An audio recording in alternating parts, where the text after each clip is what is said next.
Yang pertama-tama adalah panjatkan puji dan syukur kita kepada Allah Subhanahu wa taala yang telah memberi kita kenikmatan, kesehatan sehingga kita bisa bertatap muka untuk diskusi kajian mingguan pada Jumat sore hari ini. Salawat beserta salam semoga selalu tercurah limpahan kepada baginda besar Muhammad Sallallahu Alaihi Wasallam, istrinya hingga kita ini. Dan selanjutnya telah hadir di ini orang nembung Pak Diar Ginanjar sebagai narasumber dan Pak Yu sebagai moderator. Untuk selanjutnya diskusi kajian mingguan pada Jumat sore hari ini saya serahkan kepada moderator Pak Yusuf Taryadi. Pak Yusuf Taryadi, silakan.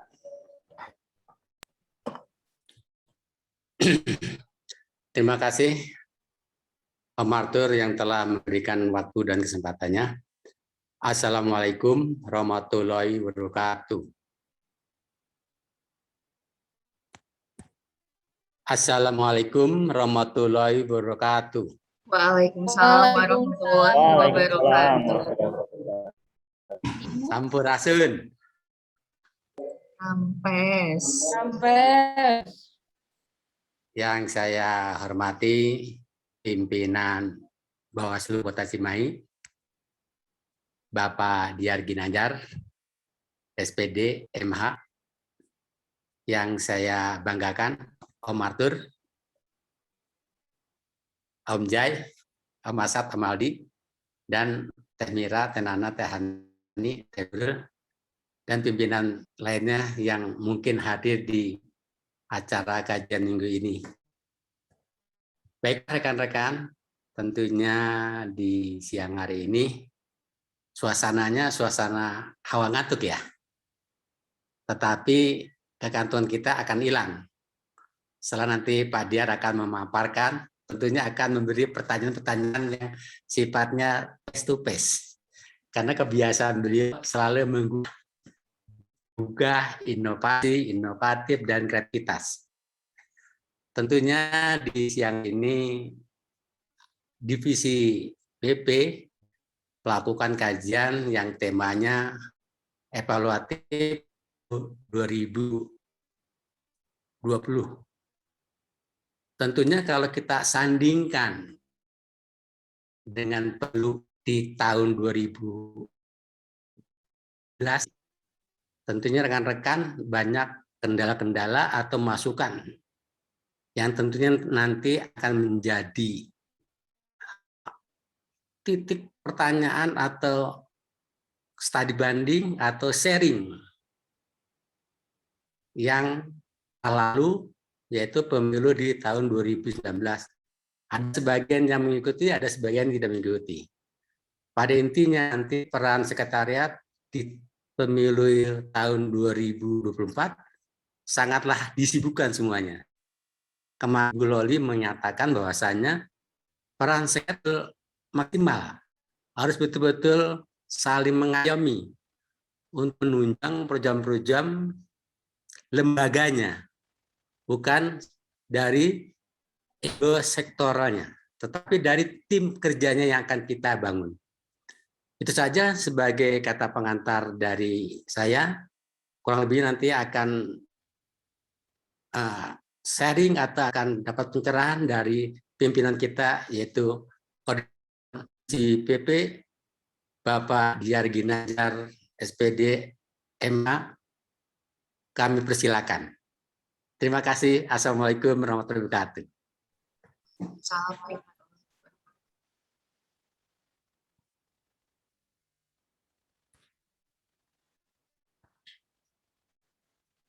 Silakan Pak Diar, waktunya digunakan. Assalamualaikum warahmatullahi wabarakatuh. Waalaikumsalam warahmatullahi wabarakatuh. Selamat siang semua.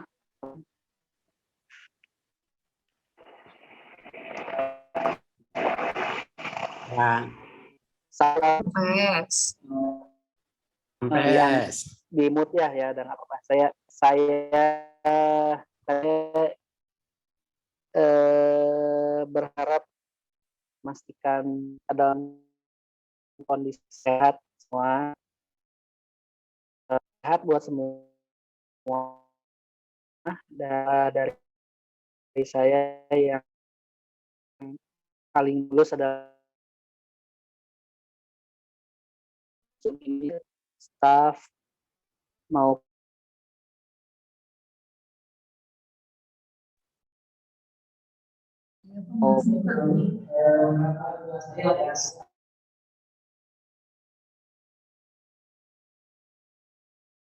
Bawaslu Kota Cimahi dalam keadaan sehat.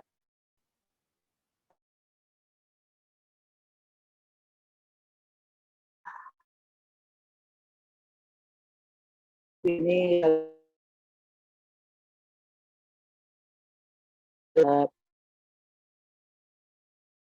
Pak Haji Yana sedang hadir, bisa berbagi saran pendapat. Jadi ini bukan materi ya, itu adalah sesuatu yang bisa diindrawi, ibaratnya dipegang, diisap, dicium, dirasa, diraba, semua gitu.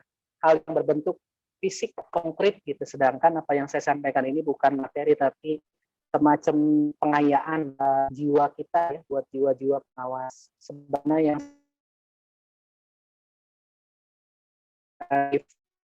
Pepar masih ada Bawaslu di hatimu. Nah, jadi pertanyaannya aktif selama masa vakum tahapan, apakah kita masih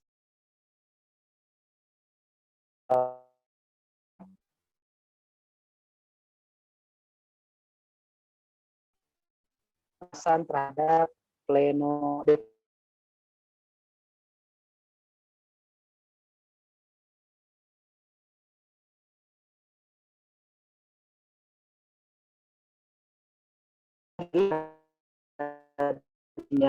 kita menjadi masalah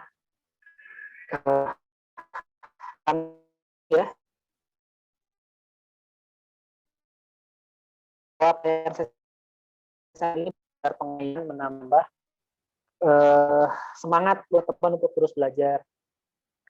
Saya semua sedang dalam kondisi tidak fit, sedang mudah-mudahan terakhir.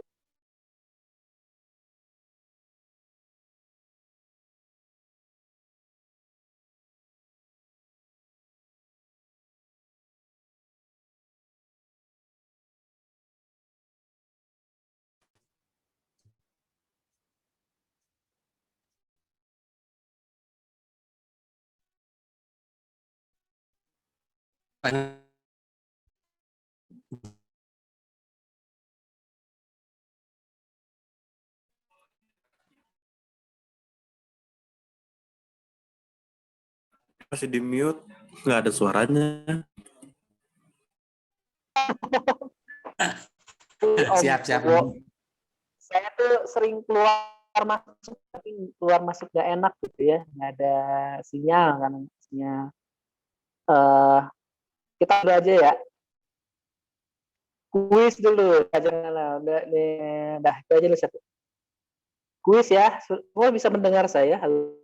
Bisa, Pak. Coba Bisa, Pak, lanjut. yang tidak ada di sini, coba yang di sini. Bu Nurul, coba ini ada absen Bu Nurul, monitor CPU Ibu. Siap. Ada Bu Nurul? Oke. Bu Nurul, ada pertanyaan buat Bu Nurul ya. Mohon jawab.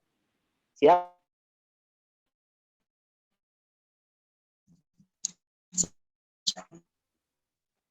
Halo?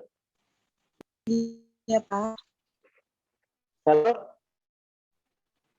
Suara saya jelas? Apa ya? Nah?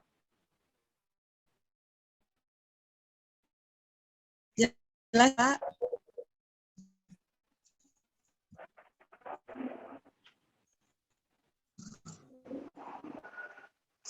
Tapi Bu Nurul nggak kan misalnya Bu ada delay.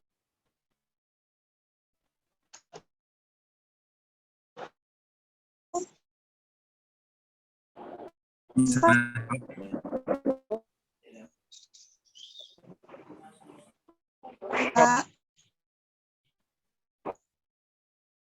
Soalnya kayak rame-rame sih, ada yang streaming. Oke, pertanyaan saya Bu Nurul, Bawaslu Kabupaten Kota yang tidak di ayo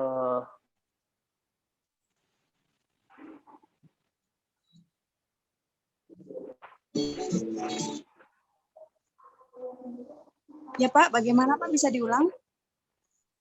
ya saya ulang ya, saya belajar sabar nih.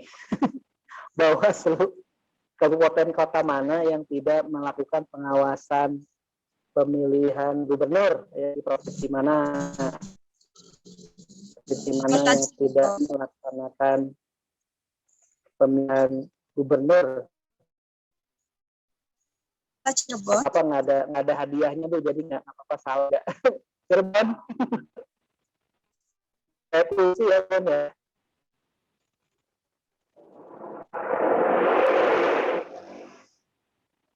Halo, Kepala. Em,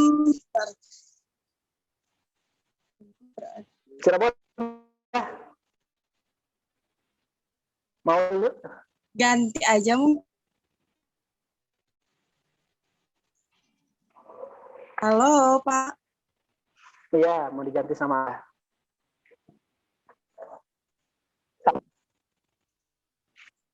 halo.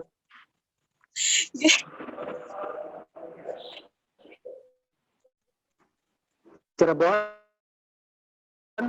atau mau diganti sama Kota apa? mana melakukan pengawasan pil.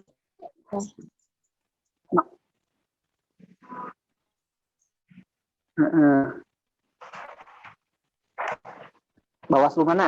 Provinsi mana? Kabupaten kota mana? Ayo, yang nggak laksanakan tahapan pilgub. Oh, menurut nggak tahu Pak.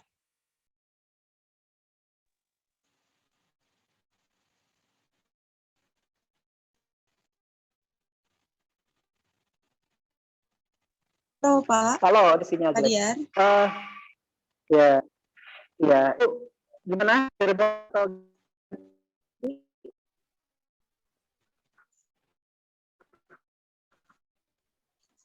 Ganti Pak. sama apa Ibu? Sabar ya Bu ya, ini sinyal sini jelek. Aduh. Sinyalnya keluar ya Pak ya.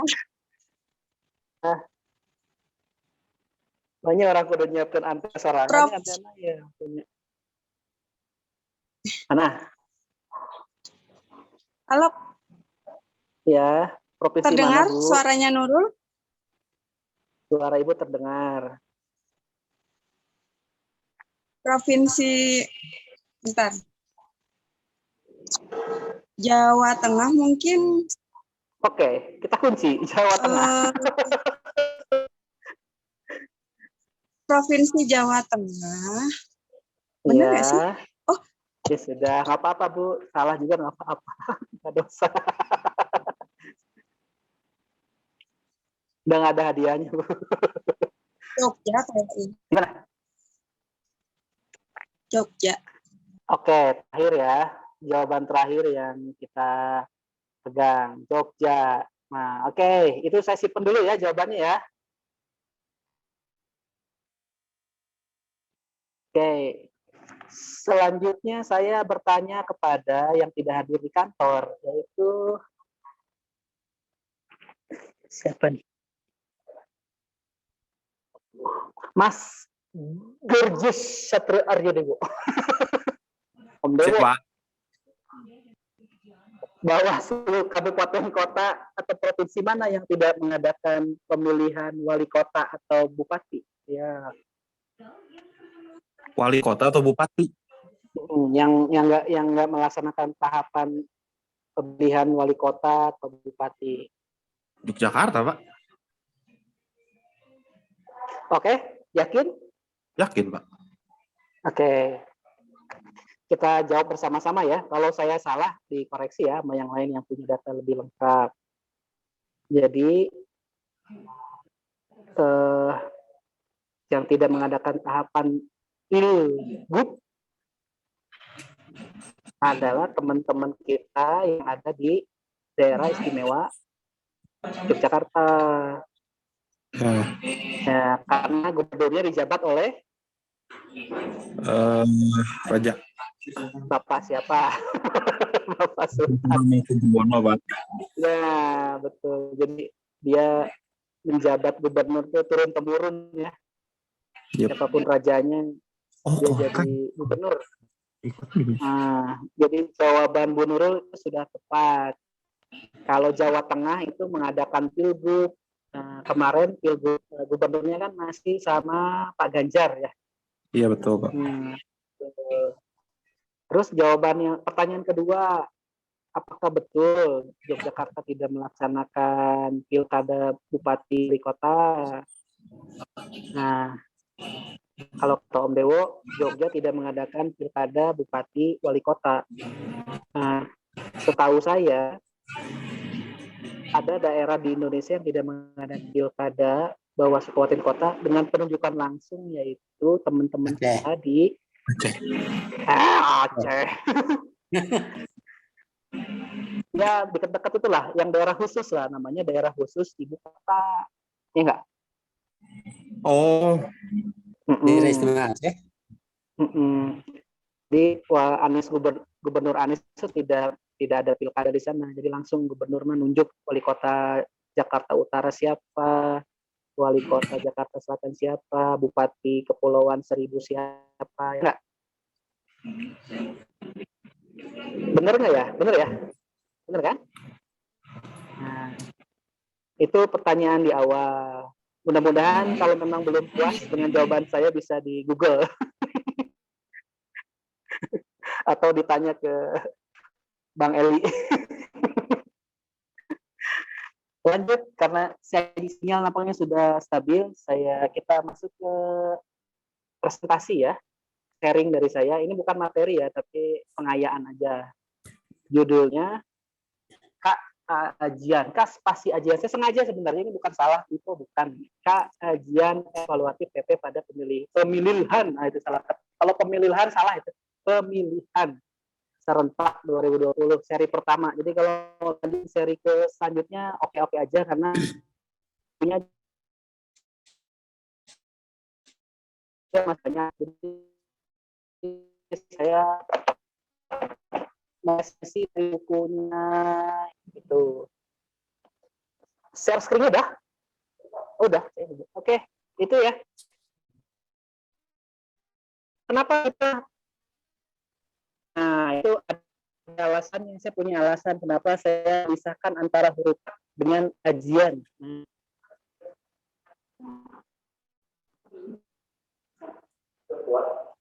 Sinyal gimana? Oke. Oke, yang tidak di kantor bisa di slide kedua. Slide kedua belum. Seri 1K. Kesalahan ada pada HP Anda.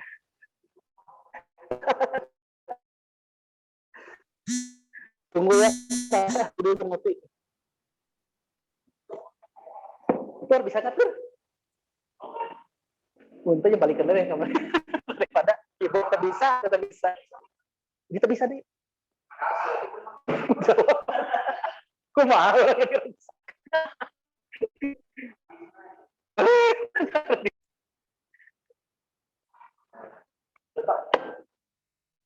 Nah, jadi gitu tuh, aduh, atur. Data penting kan dia bisa pindah.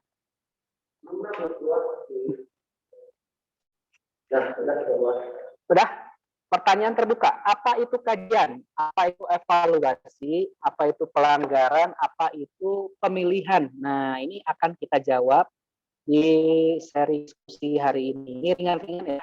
Sepakat ya? Kita bahas yang ringan-ringan aja ya.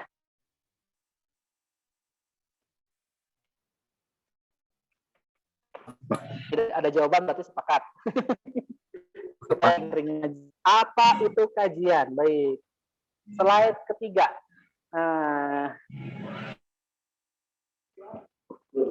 Oke. Apa itu kajian? Nah, kalau disatukan antara K dengan ajian, nah itu namanya kajian. Menurut KBBI, kajian itu adalah hal mengkaji. Nah, makanya belajar, mempelajari, meriksa, memikirkan, menguji, atau menelaah. Nah, kita bisa memikirkan sesuatu yang lebih lanjut, yang lebih advance. Diharapkan menciptakan satu kesimpulan yang selanjutnya mengarah untuk melakukan satu perbuatan. Jadi kita dari kajian ini mesti menjadi aksi gitu ya. Kira-kira kalau di PP kajian penanganan pelanggaran SG1, SG2, SG3 nanti ada aksinya adalah misalnya lidik,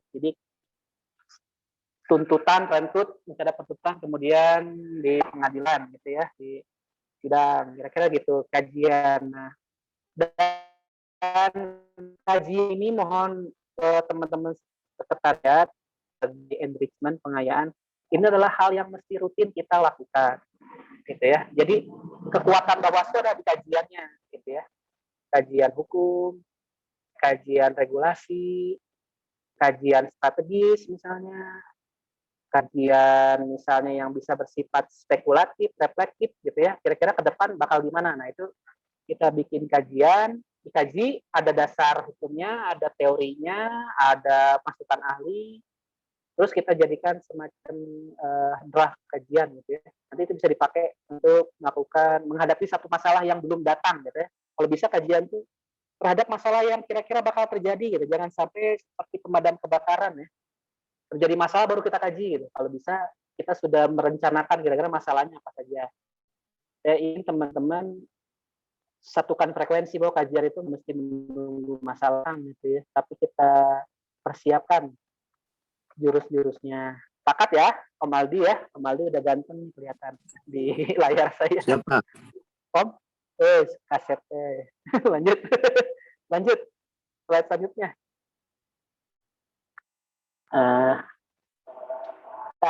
Terus ajian, nah ada beda. Tadi saya bilang sama ajian. Nah, ada ajian nih. Sudah sok pakai ajian ya Om Aldi-nya. Om Aldi. Kajian apa, Pak? Ajian. Nah, nggak pakai huruf K, ajian. Mana itu adian, Pak? Ajian. Ajian jampe-jampe. Eta. Jadi ada dalam kajian itu ada, kalau kita ambil huruf K-nya, kita hilangkan huruf K-nya, kita mutilasi huruf K-nya, itu yang tersisa adalah kata ajian. Nah, kita coba apa itu ajian? Ajian itu berasal dari kata aji-aji. Nah, yang benda yang ini bisa diartikan benda atau mantra yang dijaga dan dirawat secara baik karena dianggap dan dirasakan memiliki kekuatan goib, Aldi. Dan yang penting ya goib, nah. Ali nujum. Saya menduga Om Jaya ini menggunakan aji-aji. Ali nujum, Ali kalet. Buat mendapatkan pujaan hati itu aji-aji gitu. Dan budaya Sunda itu biasa ya, aji-ajian, sepupu, pan, SAD lah, kinanti, sinom, asmarandana, dang gula. Nah, akad bayi itu biasanya kalau orang Jawa ya ada yang namanya sebutnya apa ya, Pak Yus ya? Apa disebutnya? Dendang gulo. Iya, apa ya namanya kalau bahasa umum itu, indurin anak ya, Bobo. ada nyanyiannya. Nina Bobo. Inang-inang. Nina Bobo lain. Oke. Itu ya, contoh ajian. Saya akan berikan 2 contoh ajian. Ini bisa diamalkan oleh Bawaslu Cimahi yang masih jomblo. Next. Nah, contoh ajian Sunda. Nah, ini saya ambil dari siklus budaya Sunda. Pupur aing, pupur panyambur, panyangkiru, nyalin rupati dewata. Nyalin sari widadari, dulu diharap siap. Nah, Om Jaya. Ini nih, lihat. Dilihat dari depan, siap. Ya. Bisawan itu kan lenyang. Nah, ditilik gigir lenyang. Mangka ulas mangka asikan likutur ditembak ku saider kabeh. Nah, ini dipakai pada saat dandan di depan cermin ya. Buat ibu-ibu, bapak yang masih jomblo, ini bisa dipakai setelah doa membaca melihat cermin ala Islam ya. Nah, ini ala Sundanya ini. Serius ini. Ini ajian ini warisan budaya Sunda ya. Ini sambil ngasih bedak ukur aing, ukur penyambur. Nah, ini jadi pada saat dilihat dari depan, dilihat dari belakang, dilihat dari samping, memberikan rasa kasih sayang buat yang dikasih ukur itu oleh semua orang gitu. Jadi kelihatan auranya terbuka. Ya, Bu Nana. Saya asik sendiri ya nggak apa-apa lah ya. Saya mengganggu teman-teman ya nih sambil humor ya. Ganggu nggak? Kalau nggak saya serius nih. Nggak apa-apa, Pak. Hah? Wah, Nggak apa-apa, Pak. ganggu nggak? Ganggu kedamaian dulu nggak nih? Aman, Pak. Aman. Mengganggu zona nyaman ajian ini.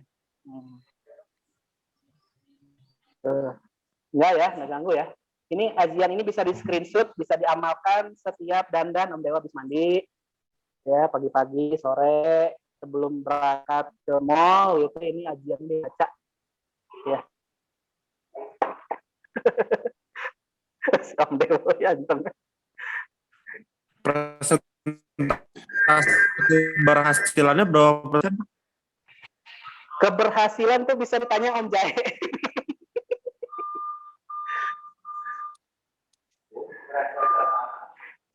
Efektivitasnya bisa lah kayak inilah, kayak vaksin Moderna lah ya.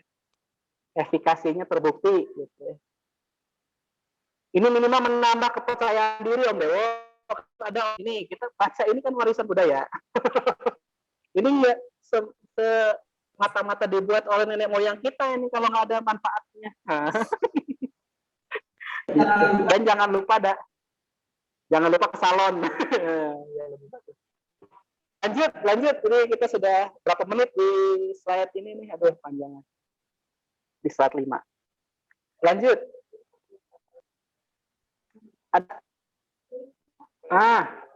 Selanjutnya ada ajian yang lebih populer yaitu ajiannya Harry Potter. Sebenarnya ada banyak, ada sekitar 12 ajian.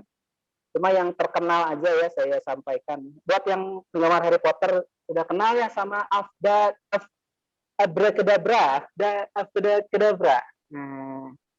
Itu adalah jenis kutukan yang tak termaafkan. Itu biasanya dipakai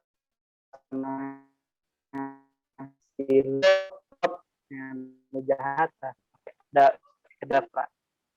Selanjutnya dipakai Harry Potter nih buat melawan Voldemort ya, buat musuh senjata lawan. Terus ada Lumos, ya, mengeluarkan cahaya dari tongkat.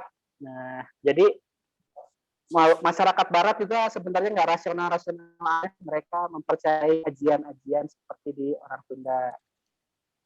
Oke, hiburannya sampai sini aja, kita masuk ke serius sedikit. Lanjut. Sudah? Oke. Habis evaluasi. Nah, jadi saya dari judul saya bedah dulu ya, biar teman-teman kita sama satu frekuensinya, bahwa ada yang namanya kajian, ada yang namanya evaluasi, ada yang namanya pelanggaran, ada yang namanya pemilihan. Jadi judul itu kita bedah. Kalau judulnya sudah paham, setidaknya kita nggak perlu baca bukunya ya. Ada kan yang gitu orangnya. Saya sudah paham dengan membaca judulnya, sudah ngerti. Nah, itu udah keren tuh bukunya tuh. Sudah mewakili semua gitu ya. Seperti saya pernah diminta memberikan testimoni terhadap buku ya, saya buku ini keren walaupun saya belum membacanya. Sudah lihat bukunya ada keren. Lanjut, evaluasi. Nah, menurut KBBI artinya penilaian ya, menilai, menjudge. Nah, tapi evaluasi itu bukan scoring ya, bukan testing. Hati-hati, evaluasi itu bukan testing, tapi dia menilai secara utuh. Nah, teman-teman bisa ambil contoh dengan bercermin ya. Nah, yang makhluk yang paling sering bercermin adalah A, laki-laki, B, perempuan. Jawab. Teh Nana, Pak. Nah, pada dasarnya laki-laki atau perempuan. Teh Nana, oke. Laki-laki yang sering bercermin mah ganti wajah. Wajah tuh dirawat, jangan diedit. Nah, cermin itu untuk melihat secara utuh sebenarnya. Kita lakukan di mana saja kita yang ada cermin ya, di kamar mandi, di kamar ganti, di mobil, cermin, di kaca mobil orang, ada cermin. Kita ingin mendapatkan gambaran utuh. Kira-kira ada yang salah nggak dengan apa yang ditampilkan oleh kita? Nah, jadi cermin itu sifatnya jujur ya, Pak Yus ya. Ada cermin Ya. yang bohong ya? Nggak, jarang ya? Jarang ya cermin yang bohong. Cermin ajaib. Cermin ajaib. Mirror on the wall. Biasanya itu di cerita Snow White itu ada. Nah, jadi cermin itu jujur apa adanya. Kalau ada kotoran di wajah kita, dia akan bilang ada kotoran. Kalau misalnya dia bilang wajah kita bersih, dia bilang bersih. Kalau ada rambut kita yang kepanjangan, dia bilang panjang. Kira-kira itulah makna hakikat dari evaluasi, memberikan gambaran utuh. Kayak tapi edit ya, potret apa gitu. Saya yakin HP zaman sekarang karena pas dipotret hasilnya di smooth satu sekali, dicantikkan satu sekali. Jadi saya sekarang kurang percaya atas hasil kerja kamera HP zaman sekarang. Baik, kita lanjut ke slide selanjutnya. Nah, pelanggaran. Udah masuk ya? Udah. Pelanggaran. Menurut KBBI, perbuatan menubruk, menabrak, atau menyalahi, atau melalui secara tidak sah. Nah, ini termasuk perbuatan menyimpang. Jadi pelanggaran itu penyimpangan ya. Dia nabrak, dia nubruk, menyalahi secara tidak sah. Nah, menurut ahli Jeremy Bentham, ini saya ambil dari bukunya Bu Dewi Ratna Petalolo, ada dua sudut pandang dari sistem hukum sama dari teori hukum. Jadi, menurut sistem hukum, pelanggaran dibatasi sebagai apa yang dilarang oleh pembentuk undang-undang. Entah untuk alasan yang baik ataupun alasan yang buruk. Jadi yang dilarang oleh pembentuk undang-undang gitu ya, dari sistem hukum. Kemudian dari sudut pandang teori hukum. Jadi dalam hukum itu ada 3 lapis ya.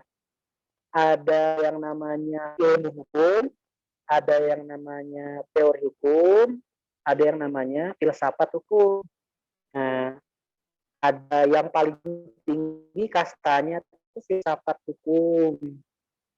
Dia bersifat reflektif, spekulatif, gitu ya. Hal yang melanggar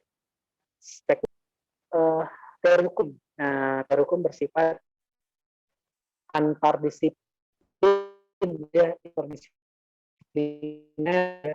Teori hukum apa yang terkait? Teori hukum misalnya kepastian hukum, kemanfaatan hukum. Ratna Petalolo itu 3 teori itu. Terus ada teori apa ya? Di bukunya tuh, mana di halaman berapa ya? Teori penafsiran hukum. Jadi dia pakai 3 teori. Teori tujuan hukum, teori penafsiran hukum, teori lembaga negara independen. Ada 3 teori yang digunakan dalam menulis buku kajian evaluatif PP pemilihan. Oke, itu bukunya dari teori hukum. Pelanggaran didefinisikan sebagai perbuatan yang dianggap harus dilarang dengan alasan kejahatan yang dihasilkan atau cenderung dihasilkannya. Itu menurut ahli namanya Jeremy Bentham. Lanjut. Dah. Pemilihan. Saya ngambilnya dari Undang-Undang 22 2007 ya, karena saya nggak nemu di undang-undang yang 2010-2016 ya. Jadi pemilu kepala daerah dan wakil kepala daerah adalah pemilu untuk memilih kepala daerah dan kepala daerah secara langsung dalam negara kesatuan Republik Indonesia berdasarkan Pancasila Undang-Undang Dasar Negara Republik Indonesia tahun 45. Jadi mungkin teman-teman belum lahir kali ya, udah lahir belum ya? Oh, dulu itu pilkada kepala daerah itu nggak ada pemilu ya Pak Yus ya. Biasanya pensiunan tentara ya jadi bupati ya. Ya pasti ya Pak Yus ya. Zaman dulu tuh nggak langsung gitu pemilihannya, tapi sekarang anginnya sudah berubah, maka pemilihan kepala daerah pun mirip dengan pemilihan presiden dan wakil presiden secara langsung gitu ya, sebagai dampak dari ekspor paham demokrasi Amerika gitu ya, demokratisasi negara-negara dunia ketiga gitu ya, buat yang nggak demokratis ya dihancurkan lah dengan segala cara. Baik, next. Sampai sini jangan ada pertanyaan ya, saya nggak buka kolom pertanyaan. Saya bacain ini aja yang saya buat. Om Ali jangan nanya. Butuh pemasukan. Kalau nanya harus dikasih makanan nih narasumbernya.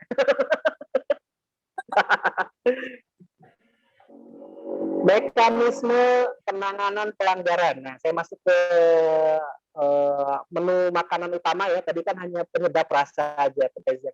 Nah, apa sumbernya mekanisme penanganan pelanggaran? Sumber kita ada 2, yaitu apa? Coba saya tanya. Ada di sini. Yang ada di sini cuma ini aja, Om Aldi aja nih yang belum saya tanya. Om Aldi, apa sumber penanganan pelanggaran kita di mana? Sumber penanganan pelanggaran berasal dari laporan dan temuan, Pak. Wah, keren ya Allah ya Rabbi.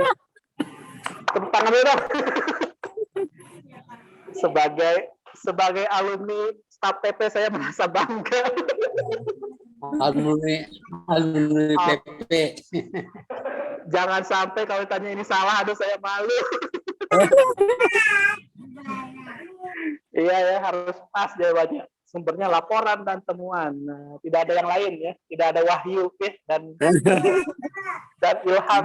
Kalau dibuat-buat Pak bisa saja Pak.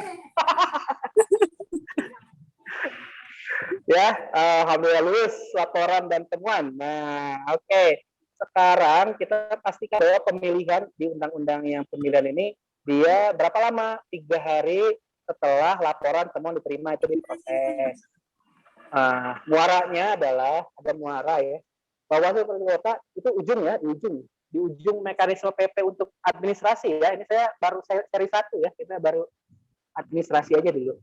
Jadi di muaranya atau di ujungnya, maka kita akan melayangkan yang namanya rekomendasi kepada KPU. Kalau provinsi ke KPU provinsi, Bawaslunya. Kalau Bawaslu Kabupaten Kota ke KPU Kabupaten Kota, kita akan melayangkan rekomendasi. Mungkin Pak Yus dan rekan-rekan yang sudah senior di sini pernah mengalami melayangkan rekomendasi kepada KPU ya, Pak Yus ya. Baik, tindak lanjut. Ya. Nah, kita akan ya. Baik, tindak lanjutnya adalah KPU Kabupaten Kota wajib menindaklanjuti rekomendasi dan menyelesaikan pelanggaran administrasi pemilihan berdasarkan rekomendasi yang diberikan. Nah, jika tidak, kalau tidak menindaklanjuti, maka kita berwenang memberikan sanksi berupa teguran lisan, peringatan tertulis kepada KPU Provinsi Kabupaten Kota. Kira-kira gitu logikanya. Kita memberikan rekomendasi, kalau tidak ditindaklanjuti, memberikan sanksi lisan, tulisan kepada KPU Provinsi Kabupaten Kota. Kayaknya lisannya asik-asik aja loh ya, nggak bisa dicatat ya. Pak Yus pernah negur lisan KPU nggak, gimana caranya? Sudah. Coba prakteknya gimana Pak Yus menegur lisan Pak Irman gimana coba? Gimana negur lisan? Begini. Pak Ketua, berdasarkan hasil pengawasan dan terjadi temuan setelah mengalami kajian, tapi itu ada pelanggaran administrasi. Coba tolong itu ditindaklanjuti, kalau enggak nanti akan kita lakukan eksekusi. Sebagai teguran ini, sebagai teguran. Saya minta Bapak ngasih teguran ke KPU gimana contohnya? KPU itu pelanggaran KPU itu tolong tuh pelanggaran pemasangan APK di lain zonanya tolong ditertibkan. Begitulah kira-kira. Nah, kalau gitu Pak Irmannya nggak ini belum paham, saya ditegur atau disapa ya Pak Yus. Nah, kalau itu belum ditindaklanjuti dan nggak baru kita menunggu laporan atau baru kita membuat temuan. Baru kita proses. Tadinya saya pikirnya Pak, ini kan ceritanya jika tidak ditindaklanjuti, jadi kita berwenang memberikan sanksi lisan, teguran lisan. Tadinya saya minta contoh dari Pak Yus. Peneguran lisan oleh Bawaslu kepada KPU kayak gimana? Nah, gitu sebenarnya Pak.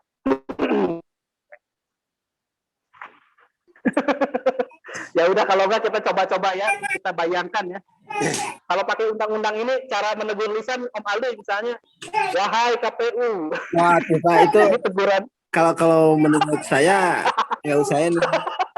Langsung aja Pak. Bisa kerja nggak? Ada tulis. Bisa kerja nggak kamu? Ini tidak lanjut. Tidak bisa Rekomendasi. Kalau itu terlalu ekstrim, Pak. Terlalu ekstrim. Ekstrim apa? More than word katanya. More than good. Iya, saya lagi mencari ya contoh teguran lisan yang bisa KPU bisa paham. Saya lagi ditegur lisan gitu ya. Misalnya kata-katanya gini, KPU jangan ngeyel. ini rekomendasi sudah diajukan Bawaslu sejak tanggal sekian gitu ya. Ini adalah teguran lisan pertama saya. Tolong dia sama dicatat. Kalau tidak, saya akan berikan peringatan tertulis. Gitu kan, atau ya masalahnya atau pilih. Kalau lisan kan Irman juga lupa. Yang mana ya saya tegur. Gitu. Gitu. Memang ada hal-hal yang kosong gitu ya. Cara negurnya gimana gitu yang mereka tuh paham sedang ditegur. Tapi buat saya sih lebih asik tertulis ya, lebih resmi gitu ya, kelembagaan. Kalau satu orang menyampaikan Pak Yusing lagi ngomel apa lagi negur. Bisa kerja nggak lewat HP telepon, bisa kerja nggak ini? Nah, apa gitu. Oke, lanjut ya. Jadi kira-kira itu teman-teman. Nanti saya tes ya cara menegur KPU oleh staf. Oke, lanjut. Oke. Jangan nanya ya, ini saya lagi bacain aja. Slide 11 dari 15, ya, 4 lagi. Ada masalah teman-teman buat saat ini dari catatan evaluasi Bawaslu. Hingga saat ini di KPU belum ada tindak lanjut tata cara penyelesaian pelanggaran. Itu faktanya menurut buku yang ditulis oleh Bu Dewi Ratna bersama Khairul Fahmi. Belum ada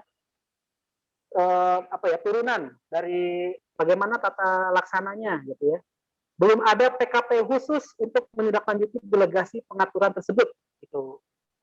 Sehingga kita KPU masih menggunakan PKPU lama, PKPU 25 2013. Sebagaimana diubah PKPU 13 2014 gitu. Jadi itu aja yang dipakai itu udah tahun berapa tuh 2014, sekarang udah tahun 2020 2021 gitu ya, itu sudah lama. Nah, dalam hal substansi, kita punya masalah. Jadi ini udah mulai masuk ke dagingnya ya. Kalau ada daging dalam makanan itu dagingnya, teman-teman perlu fokus di sini. Terkait tindak lanjut, rekomendasi Panwas diatur bahwa wujudnya meliputi, nah saya pakai tanda kutip, penting, mesti dilakukan pencermatan kembali atau pencermatan ulang data atau dokumen sebagaimana rekomendasi Bawaslu sesuai tingkatannya, dan atau menggali, mencari, dan menerima masukan dari berbagai pihak untuk kelengkapan dan berdasarkan pemahaman laporan pelanggaran administrasi dulu, sesi PAP. Gitu. Itu pasal 18 PKPU 25 tahun 2013. Kebayang ya bahwa apa yang kita rekomendasikan itu akan dicermati ulang, akan diperiksa lagi sama KPU, panggil ulang, gali ulang, cari ulang, gitu ya. Klarifikasi ulang. Itu menjadi masalah buat kita dari sisi Bawaslu. Next. 12. Nah, ini ada dari buku yang sama, dari sumber yang sama. Menurut Bu Dewi dan Khairul Fahmi ada perbedaan tafsir. Saya bagi jadi 2 tabel. Menurut KPU, kewajiban tindak lanjut rekomendasi Panwas itu diatur pasal 139 ayat 2. Dilakukan pemeriksaan terhadap rekomendasi yang diterima berupa pencermatan kembali data atau dokumen rekomendasi Bawaslu. Itu tafsir KPU. Nah, ada tafsir Bawaslu. Memaknai kewajiban tindak lanjut rekom pelanggaran administrasi pemilu sebagai bukan hanya sebatas melakukan pencermatan kembali saja, melainkan menjatuhkan sanksi administrasi sesuai rekomendasi yang diberikan. Jadi Bawaslu sudah melakukan tugas-tugas pengawasan, kajian, bikin rekom gitu berdasarkan kerja-kerja profesional, tapi mestinya bisa jatuhkan sanksi secara rekomendasi gitu. Kira-kira gitu ya. Logis nggak, Pak Yus?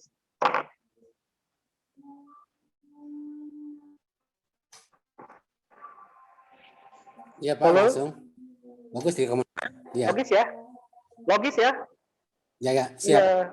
Bagus, Nah, logis.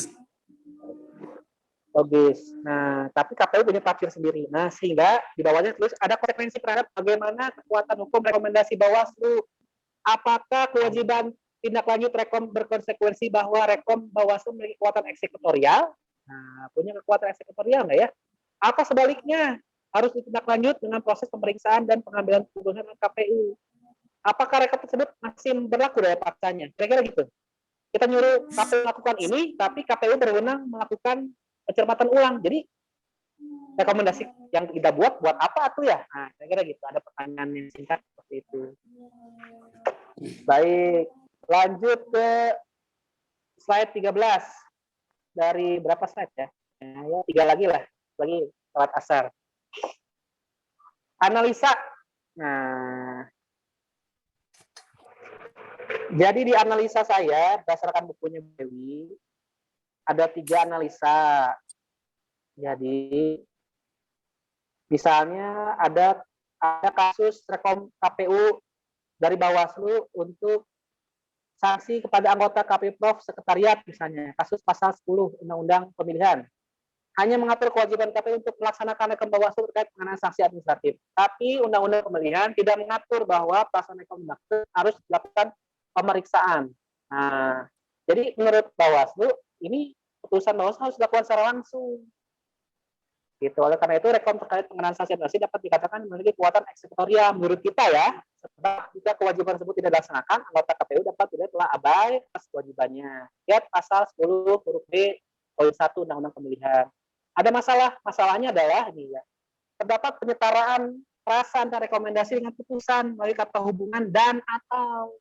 Nah, gitu. Sehingga penyetaraan itu memiliki makna rekomendasi pun sebanding dengan putusan sehingga wajib dilaksanakan. Itu di pasal Undang-Undang 10. Jadi rekom itu sama dengan putusan. Sehingga ia wajib dilaksanakan. Menurut analisis pertama. Analisis kedua di slide 14. Terhadap rekomendasi pelanggaran administrasi pemilihan pasal 139 ayat 2, itu KPU Prof Kabupaten Kota wajib tindak lanjut rekomendasi Panwas. Namun bentuk tindak lanjutnya adalah, nah jadi dia wajib rekomendasi melakukan tindak lanjut, tapi tindak lanjutnya ada dalam bentuk, nah ini kata kuncinya ya, dia wajib menindaklanjuti rekomendasi Panwas. Nah, tapi pas sudah masuk di kamar KPU, tindak lanjutnya adalah melakukan pemeriksaan dan memutus pelanggaran administrasi yang terima. Nah, kira-kira gitu. Sudah masuk kamar saya mah, rumah saya, saya pemeriksaan lagi, dan saya memutus. Misalnya kata Bawaslu sanksi, menurut KPU enggak. Nah, itu di analisa kedua, pasal 139. Dalam hal rekom Panwas masih harus diperiksa lebih lanjut, rekom tersebut tidak dapat dikatakan memiliki kekuatan eksekutorial. Sebab dalam proses pemeriksaan bisa saja KPU kan bisa beda selera gitu. Yang meriksa beda, hasilnya juga bisa beda ya Pak Yus ya. Undang-undang yang sama, yang meriksa beda. Dokter ya, kalau kamu ke dokter, misalnya kalian ke dokter atau teman-teman ke dokter ini, oh beda ya, gering ya. Ternyata mah gering eta, waduh bisa beda ya gimana yang meriksanya. Nah, bayangnya kalau teman-teman diperiksa oleh lebih dari satu dokter gitu ya, jadi beda-beda gitu hasilnya. Satu disuntik, satu diamputasi misalnya kan. Nah ini buat masalah ke depan gitu buat saya dalam membuat tayangan ini. Terus lebih jauh, KPU pada saat KPU punya kewenangan memberikan putusan terhadap rekom Panwas, maka rekom yang dilakukan Bawaslu sehingga sesuai tingkatan bukan keputusan yang final sehingga belum dapat dieksekusi, jadi digantung gitu Pak Yus. Om Dewo gitu ya, saya sambil menyapa bisa tidur nih Bu Hani. Bu Hani tidur. Bu Nurul ya. Ya. Jadi Bawaslu tuh kalau lagunya Meli digantung ya di Undang-Undang 10 ini. Jadi belum tentu rekom kita tuh final bisa ditindaklanjuti sesuai keinginan kita. Jadi tidak dapat dieksekusi. Oleh karenanya rekom itu pun tentu tidak dapat dikualifikasi sebagai kekuatan yang eksekutorial. Oke, 2 slide terakhir sebelum kita pulang, 15. Oke. Analisa ketiga pasal 1 pasal Undang-Undang Pemilihan. Nah, apabila rekom Panwas dilaksanakan oleh KPU Kabupaten Kota, maka Bawaslu Kota berwenang memberikan sanksi peringatan lisan atau tertulis. Yang tadi ya praktek ya Pak Yus ya. Ya, Bisa ya. kerja nggak? Nah, proses ini dapat diketahui bahwa ada analisis ketiga hal dengan adanya ancaman sanksi penyelesaian atau peringatan dilaksanakan. Jadi ini mah harus dilaksanakan karena kalaupun ya kan ada sanksinya, makanya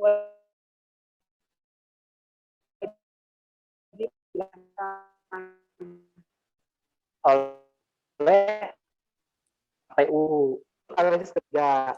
Walaupun demikian nih ada pasal 7 maknai sebagai pemeriksaan terhadap dugaan pelanggaran administrasi yang direkomendasi. Gitu. Jadi ada 2 tafsir ya, satu tidak tindak lanjut maka maknanya kita melaksanakan pemeriksaan terhadap dugaan pelanggaran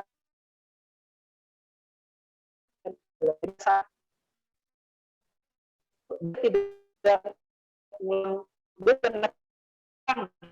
nah, di situ. Yang kedua, merekam Panwas. Nah, ini yang poin kedua nih kadang dipakai sama Panwas gitu ya. Kok tidak sesuai dengan rekom Panwas? Nah, itu tafsir kedua. Itu. Lanjut ke slide terima kasih. Terima kasih. 6. Masih ada 16. Nah, slide 16. Konsekuensi. Nah, ini karena kita diberi pilihan. Jika pilihan satu yang diambil, maka rekomendasi Panwas tidak memiliki kekuatan eksekutorial. Jika pilihan 2 yang diambil, maka rekom dapat dianggap eksekutorial. Hanya saja penafsiran kedua ini, kalau dicek di undang-undangnya, bertentangan dengan pasal 140 yang memberikan wewenang kepada KPU Kabupaten Kota untuk melakukan pemeriksaan dan memutus rekomendasi pelanggaran administrasi pemilihan. Sehingga menurut saya masih ada masalah di sini di terakhir, kata terakhir bahwa kita punya permasalahan regulasi di Undang-Undang Pilkada. Tadi yang bagaimana kewenangan rekomendasi Panwaslu, tapi tidak ditindaklanjuti dengan hasil yang diharapkan Bawaslu. Padahal bisa begitu tafsirnya. Ada juga yang saya KPU tidak lanjut dengan pencermatan ulang yang hasilnya sangat jauh berbeda dengan apa yang direkomendasi oleh Bawaslu.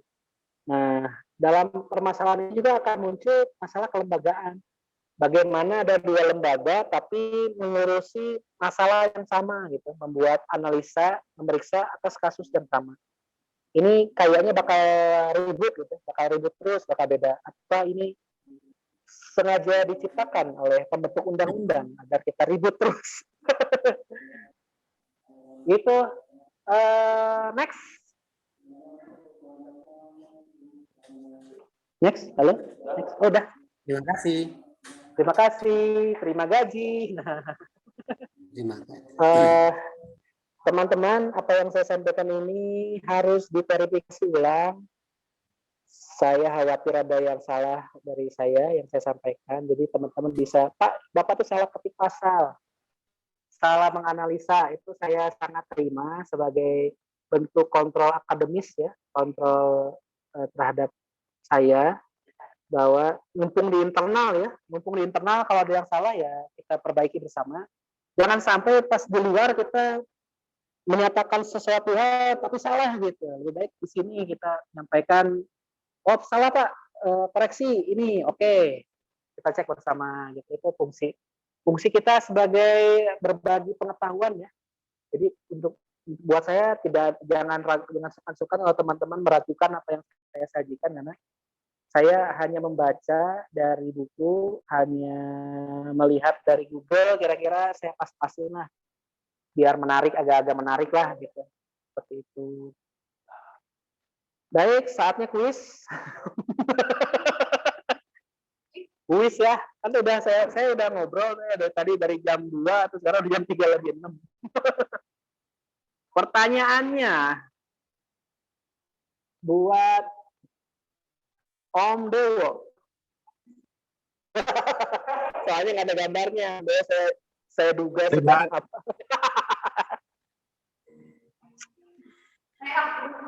Coba Om Dewo sebutkan 2 dari 3 ajian Harry Potter. Ayo. Lumos, Expelliarmus, Avada Kedavra, terus Apalagi? Banyak ya, banyak. Leviosa, Om terus Oh, udah cukup. Udah, Pak. Om Dewo udah cukup menjadi penyihir. bisa praktek nanti ngubah struk buat saya.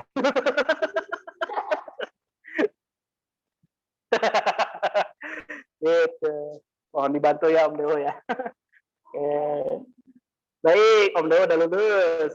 Bu yang nggak ada di tempat, Bu Nurul.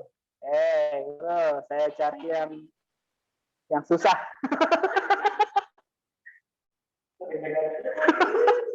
Bu Nurul ada? Ya, Bu Nurul. Ya, Pak. Santai aja Bu Nurul. Kuis aja Bu. Ini mah kuis aja biasa. Menurut Ibu, pelanggaran itu apa sih Bu? Pelanggaran itu apa Bu? Pelanggaran. Oh, Matur bisa? Udah bener. Sesuatu perbuatan atau sesuatu hal yang dilakukan tidak sesuai dengan aturan yang berlaku. Iya, tepuk tangan. Bener.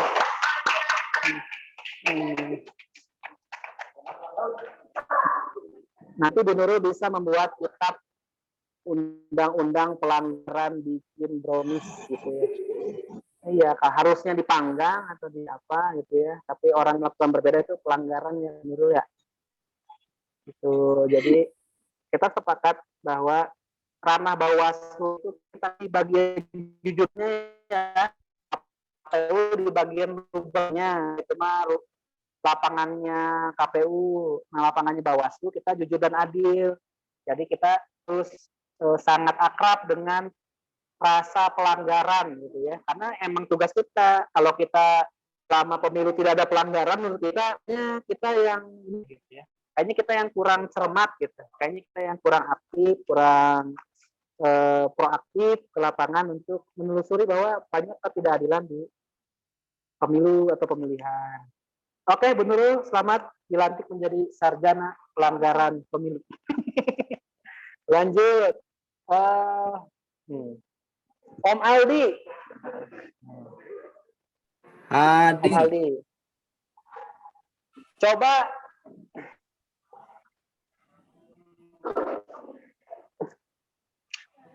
saya cari yang susah. Ajian itu mah harus di print we. Apa sih sebenarnya konsekuensi untuk undang-undang pemilihan ya? Kalau KPU provinsi kabupaten kota tidak menindaklanjuti rekomendasi pengawas pemilu, apa sih sejahat-jahatnya sanksi atau apa yang dapat kita berikan? Sanksi lisan dan tulisan, Pak. Sanksi lisan dan tulisan. Luar biasa Mas. Memberikan penghargaan yang kedua terhadap alumni PP. Terima kasih Pak. Luar biasa. Berarti Om Aldi menyimak ya, walaupun dari jauh. Karena yang lainnya ada di sini semua.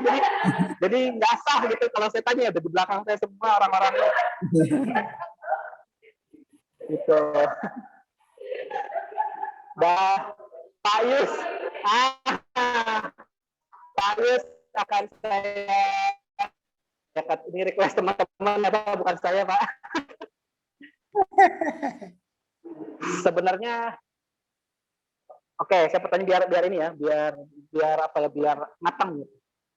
Coba Pak Yus diulangi lagi, apa sih perbedaan tafsir dalam penanganan pelanggaran administrasi antara PU Bawaslu.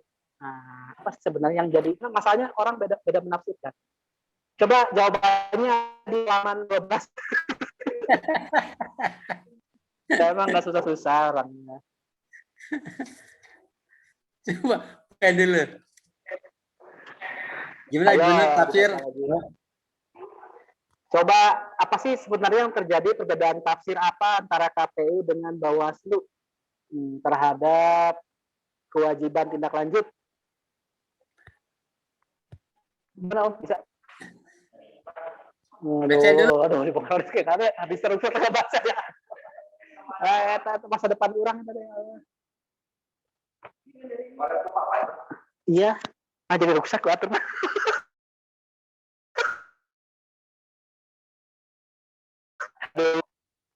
Tadi mah keyboard nangku aja jadi hard disk rusak.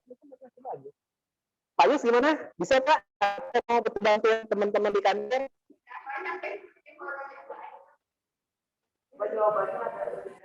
Halaman 12. Asad Pak, Asad Pak. Asal mau gespat. Asal tulisan-tulisan. Bagian sengketa apa itu Pak? Pak Yus, Penafsirannya jago Pak. Ahli tafsir gini.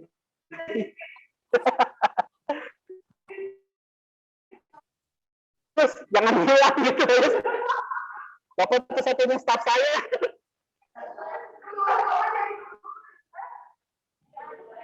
Pak Yus halaman 14, 12. Ya udah kita ganti aja Pak Yus.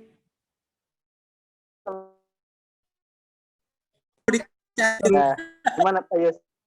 Bacain nih. Gimana Pak? Menurut Pak Yus apa tafsir KPU, apa tafsir Bawaslu? Jadi tinggal baca aja. Iya.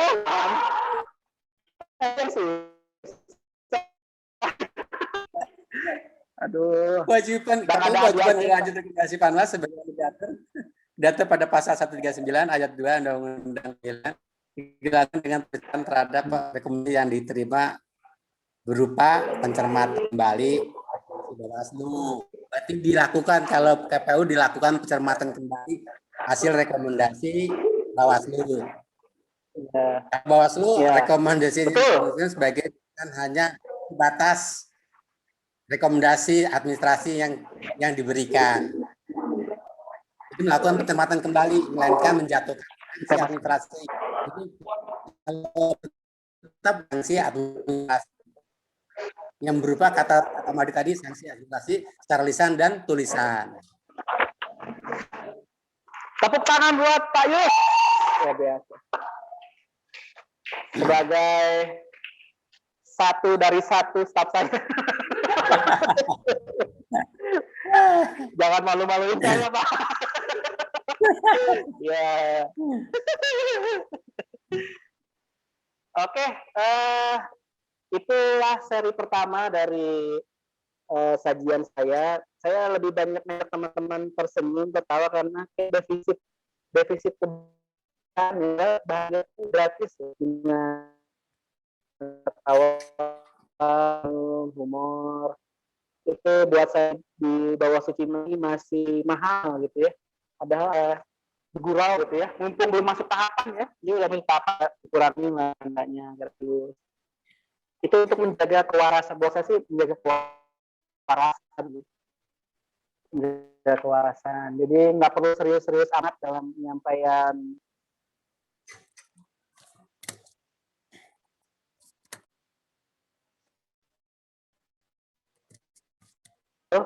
Oke. Hilangnya sinyal saya adalah tanda-tanda saya harus menyudahi. Sekali lagi, memang saya diminta untuk menyampaikan dengan senang hati. Saya akan berbagi dengan teman-teman karena peningkatan kapasitas melalui pengetahuan dulu ya. Ada 3 ya. Ada yang tahu, mau, dan mau. Nah itu yang terakhir ya. Orang dikasih udah tahu, terus dia mampu, tapi tidak mau, itu sulit. Rekan-rekan itu sulit. Tapi kalau orangnya mau, mampu tapi tidak tahu, Tahu. itu tinggal dikasih tahu, dididik. Gitu. Ada juga yang mau tahu tapi tidak mampu, itu perlu didiklat gitu ya. Kita latih dia terampil. Nah, masalah yang terakhir lagi, kalau dia sudah tidak mau gimana juga, mau dikasih tahu, mau dikasih kemampuan, tapi dia kekeh tidak mau, itu permasalahan karakter ya. Nah, saya berharap teman-teman menghindari hal yang terakhir yang tidak mau gitu, karena itu pertanyaannya dalam diri teman-teman, mau nggak belajar, mau nggak itu. Saya sudah menyampaikan ke ketua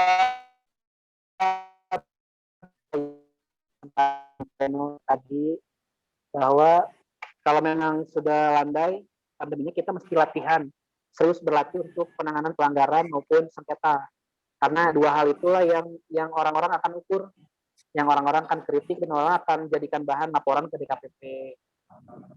Itu saja dari saya. Mohon maaf buat teman-teman yang saya tanya, yang saya berikan kuis, bukan dalam maksud mengetes. Maksud saya adalah menghibur rekan-rekan yang lain. Jangan dimasukin hati, Om Dewo, Pak Yus, Maldi. Yap.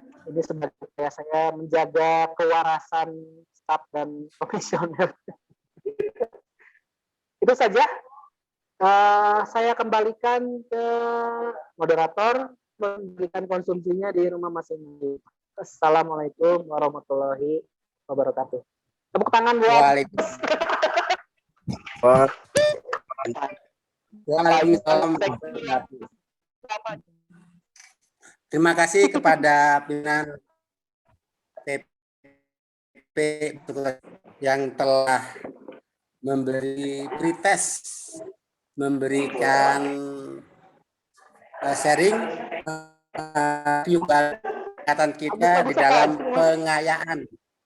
Kita dalam pengayaan kita ditelankan 4 pengayaan yang antara lainnya, satu tentang kajian, pelanggaran, keempat pemilihan. Jadi kalau kita dari antara Bawaslu dengan DKP dengan Bawaslu, dari sisi rekomendasi tindak lanjutnya, kalau KPU itu selalu melakukan pencermatan kembali, baru dia lakukan action. Nah, kalau Bawaslu tentunya tindak lanjut pencermatannya adalah apabila tidak ditindaklanjuti, sudah aja dijatuhkan sanksi lisan maupun atau tertulis, sanksi lisan dan sanksi tertulis.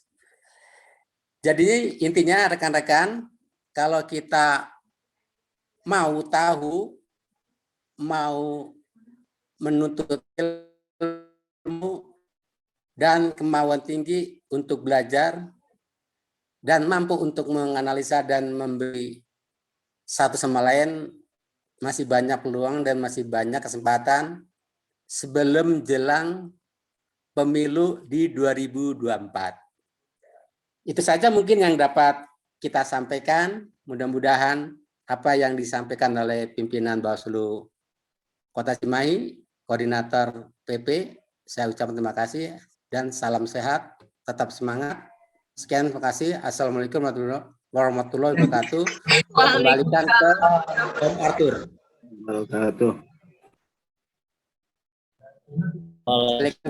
Om Arthur.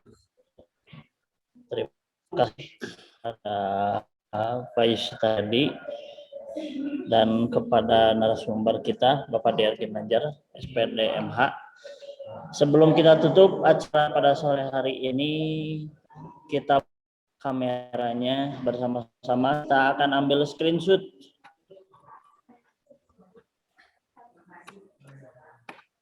Jadi nanti sekalian absen sore dan screenshot acara sore hari ini.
Dikarenakan internetnya seperti jaringannya lemah, jadi kita cukupkan sekian. Terima kasih kepada rekan-rekan seluruhnya sudah mengikuti diskusi kajian Jumat sore hari ini.